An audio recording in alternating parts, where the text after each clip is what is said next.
कक्षा 8वीं के प्यारे बच्चों, स्वागत है आप सभी का हमारे चैनल इंडियस ओएफटी में।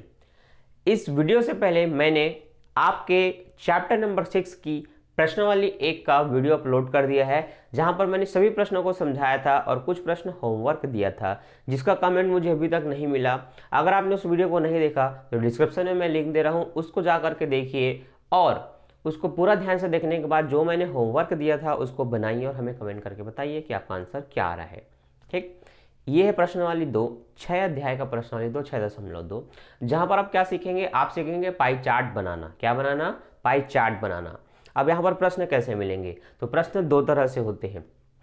ठीक है, एक तो आपको डब्बा दिया रहेगा, ठीक है, जिसमें ऊपर में कुछ मान लिखा रहता है या कुछ नाम लिखा रहता है, जैसे कि यहाँ पर लिखा है जुलाई, अगस्त, सितंबर, अक्टूबर, नवंबर, दिसंबर।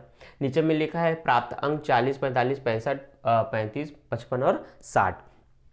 इस तरह के आपको प्रश्न दिए जाते हैं जो कि डब्बे में होते हैं, जो कि इस तरह से हो सकता है रो रूप में, एक कॉलम के रूप में हो सकता है, जो कि आपका प्रश्न दूसरा है, आप उसको देख सकते हैं। ठीक है, तो बुक नहीं है तो बुक निकाल करके बैठिए। पृष्ठ नंबर 78, प्रश्नावली 6.2। पहला प्रश्न बनाना है जहां पर लिखा है गीता द्वारा गणित की 6 माह की मासिक जांच में प्राप्त अंक निम्न अनुसार हैं।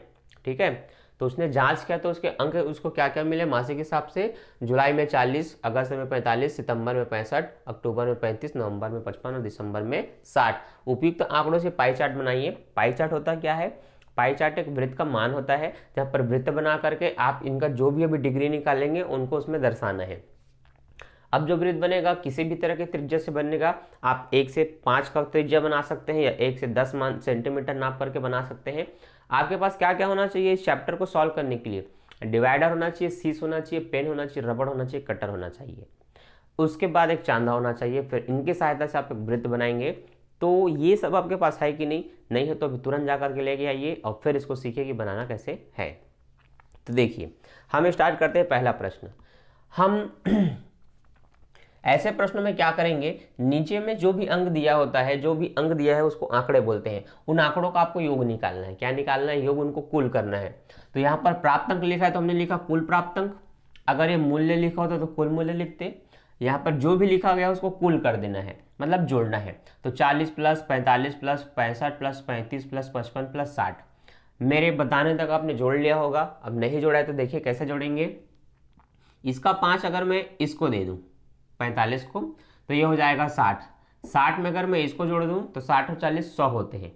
और अब ये 50 हो चुका है तो दोनों मिलकर के हो गए 150। तो तीनों मिलकर कितने हुए?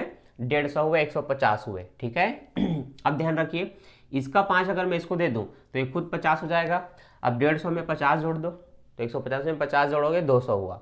ठीक है, इसने 5 इसको दिया तो ये 40 हो गया। ये 40 और ये 60 फिर से 100 हो गए। 200 हुआ था, इसको मिलाकर के 300 हुआ। तो हमने लिखा कुल कितने अंक है? 300 अंक है। तो कुल योग कितना हुआ? कुल प्राप्त अंक 300 प्राप्त अंक। अब आपको बनाना है एक पाई चार्ट, लेकिन याद रखना है कि वो जो पाई चार्ट होता है वो 360 डिग्री का होता है। वृत्त का जो मान होता है वो कितने अंश का होता है? 360 अंश का। आप लिखेंगे संपूर्ण वृत्त 300 अंकों का मान बताएगा। संपूर्ण जो वृत्त होगा वो कितने अंकों का मान बताएगा? 300 अंकों का मान बताएगा। इसलिए 300 अंकों के लिए वृत्त पर बनाया गया कोण बराबर 360 अंश। वृत्त का जो कोण होगा वो कितने अंश का होगा? 360 अंश का। ये आपको लिखना है हर प्रश्नों में जब आप सॉल्व करेंगे।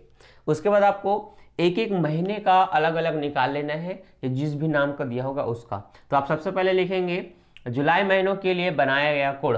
क्या लिखेंगे? जुलाई महीने के लिए बनाया गया कोण, जहां पर आपको लिखना है टोटल जो वृत्त का मान होता है 360, इसलिए हमने लिखा 360 डिग्री। बटे लिखना है प्राप्त अंकों का योग जो कि 300 है, तो बटे हमने 300 लिख लिया। और जिस महीने का निकालेंगे यहां जो भी हमने लिखा उसका मान जो कि 40 है तो हमने 40 लिखा। अब काट करके आपको ये डिग्री निकालनी है। कैसे कटेगा ध्यान से देखिए। 1 जीरो से आपने 1 जीरो काट दिया, इस 1 जीरो से 1 जीरो को काट दिया, 36, 4 और 3 बचा है। अब इस 3 से अगर ये कटता है तो काट लो, 3 एकम 3, 3 दूनी 6, 12 और 4 बचा, 12 चौक 48। आ गया सेम। अब दूसरा प्रश्न बनाना है, मतलब दूसरे महीने को देखना है। जुलाई के बाद अगस्त, तो फिर से लिखना है अगस्त के लिए बनाया गया कोण। तो वही चीजें बार बार लिखने इसलिए मैंने नहीं लिखा। ये एरो ऊपर की चीजों को दर्शाएगा, जो ऊपर लिखा है वही नीचे रहेगा। ठीक है, इसका मतलब याद रखिएगा। ठीक, फिर से आपको 360 लिखना है, बटे 300 लिखना है। अब ये सब में लिखना है, गुणा में आपको बस इनको लिखना है जो नीचे दिया गया है। तो अब गुणित 45 लिखे। अब देखो 1 0 से 1 0 कटा, 6 6 36, 6 पंचे 30 कटा, इस 5 से ये कट जाएगा तो 5 एकम 5, 1 बचा, 5 तिया 15। अच्छा मैं तीसरे वाले को काट दिया क्या, ठीक है चलो गुणा कर लेते हैं। तो 13 पंचे 65, 13 छक्के 78, इसलिए इनका गुणा करने पर आया 78।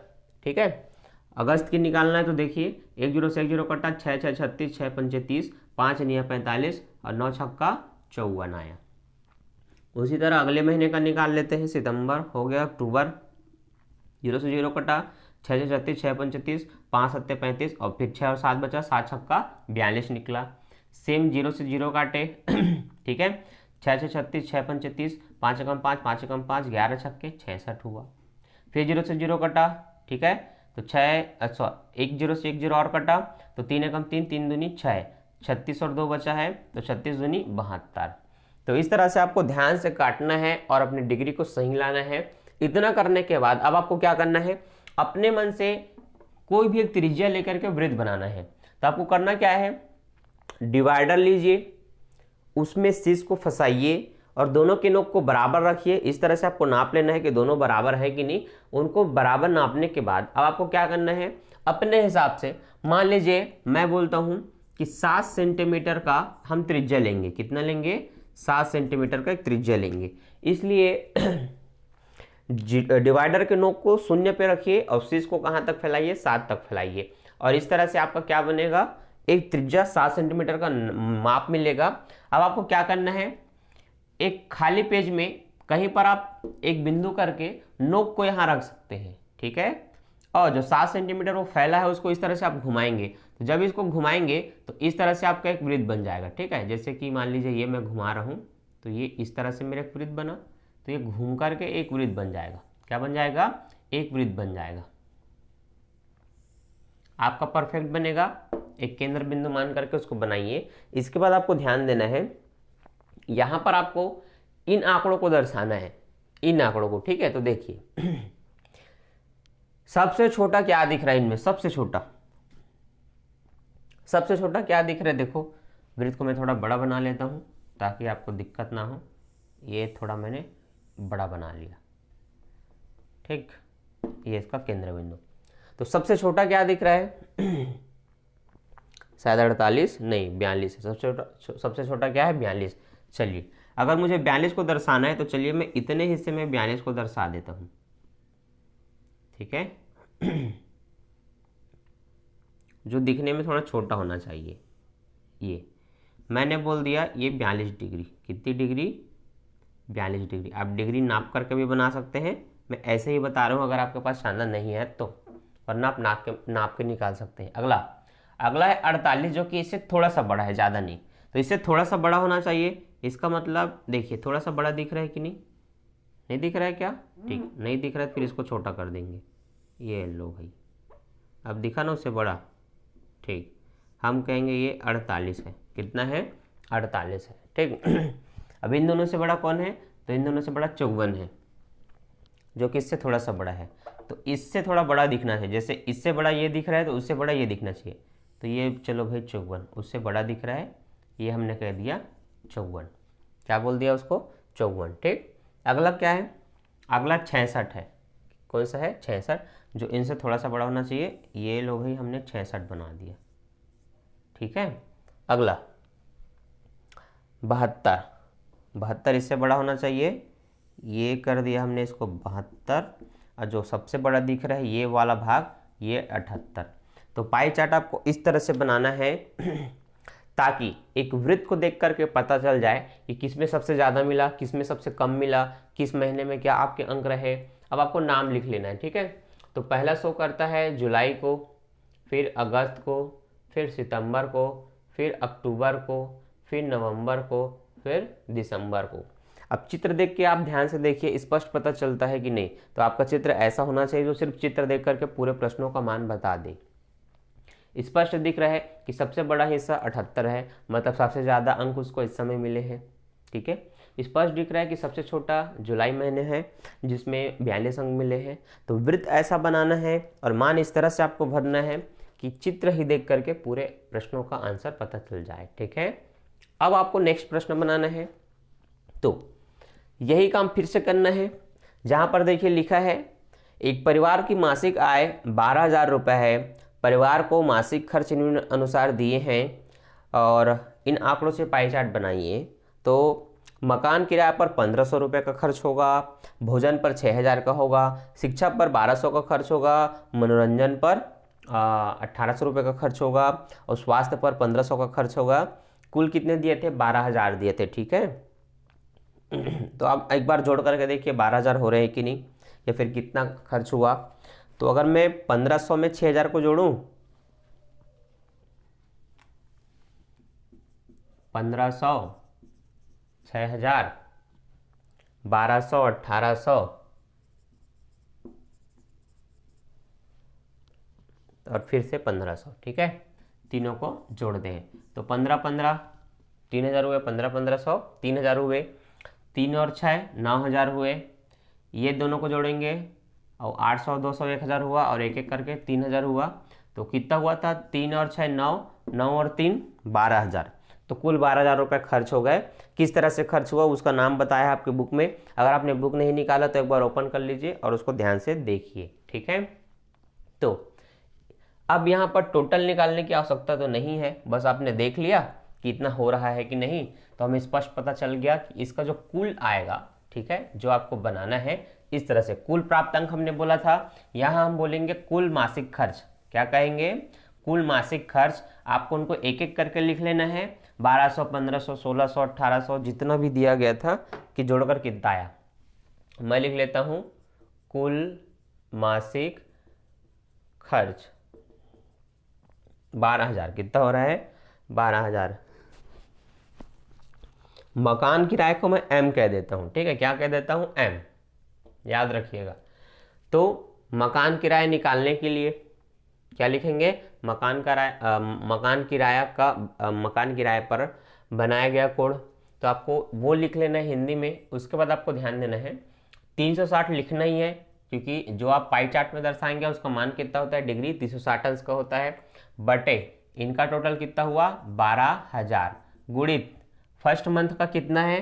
तो फर्स्ट मंथ का है 1,500 रुपये। कितना रुपए है? 1,500। मकान किराया 1,500, इतना लिख लिए।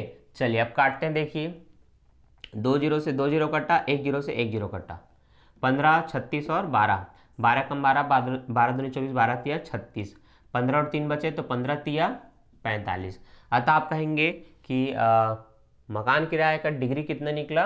45 डिग्री निकला। कोड कितना निकला? 45। ठीक है, मकान किराए के बाद अगला क्या है? भोजन है। भोजन को चलिए मैं बी से दर्शा देता हूँ या BH से। ठीक है, तो भोजन के लिए बनाया गया कोड 360 बटे 12,000। कितने रुपए खर्च होता है भोजन में? 6,000 रुपये का खर्च होता है। ठीक है, तो देखिए 6 कम 6,000, 6 दूनी 2,000, सॉरी 12,000, 6 दूनी 12,000। अब इसको काटेंगे तो 360 का आधा कितना हो जाएगा? 180। 2 1 कम 2, 1 बचा, 2 8 16, 2 शून्य 0, निकल गया।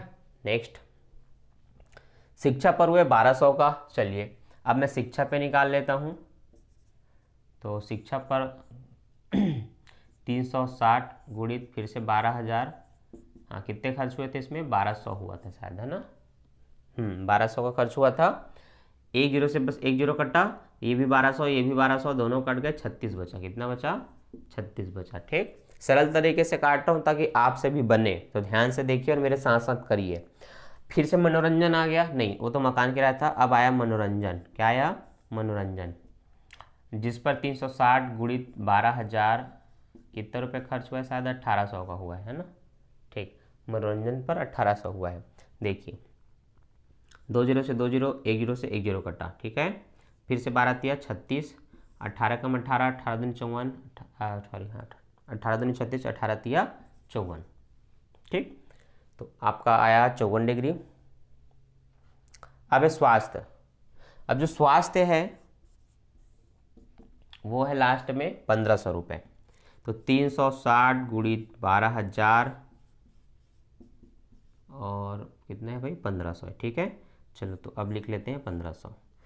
देखो शुरू में भी हमने 1500 का निकाला था, यहाँ भी 1500 का निकालेंगे तो शुरू 45 है तो ये भी कितना होगा 45 होगा। ठीक है, मान में कोई परिवर्तन नहीं होगा तो हम डायरेक्ट बोल सकते हैं 45 रुपये या 45 डिग्री। ठीक है, अब फिर से आपको एक वृत्त बनाना है। क्या बनाना है? एक वृत्त।